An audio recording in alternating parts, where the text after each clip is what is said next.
Un ciel sans fin, une place écrasée sous le chaud soleil du mois de mars, c'était il y a 3 jours au Maroc.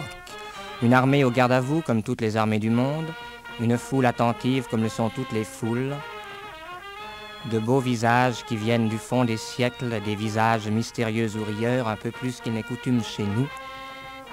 C'était il y a 3 jours, sur la place du palais de Rabat.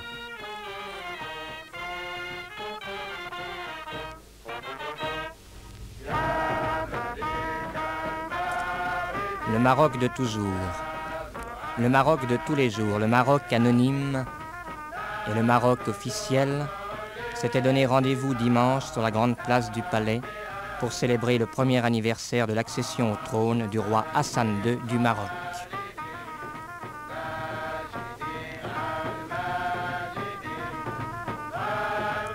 Lorsque les envoyés spéciaux de la télévision suisse ont pris ces images pour vous, la tribune officielle était pleine déjà d'une assemblée attentive et élégante d'ambassadeurs, de ministres, de personnalités de toutes sortes. Avec le roi Saoud d'Arabie, c'est l'Orient et sa suite qui fit son apparition.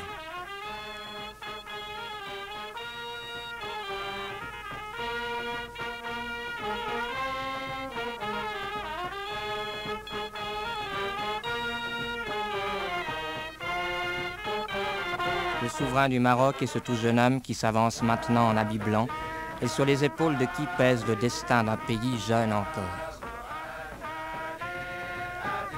C'est un grand jour pour Hassan II, roi du Maroc, jour du souvenir où la piété filiale, la fidélité à la mémoire du roi son père Mohamed V se mêle à l'espérance, à la foi en l'avenir de son pays. Dans le discours qu'il a prononcé au micro, Hassan II s'est incliné devant la mémoire de son père tant aimé et que le peuple du Maroc avait pleuré comme jamais souverain n'avait été pleuré. Mais Hassan II a fait aussi le portrait du Maroc de demain.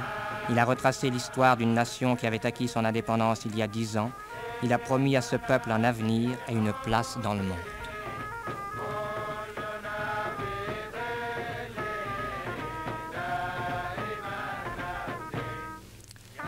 La cérémonie est achevée.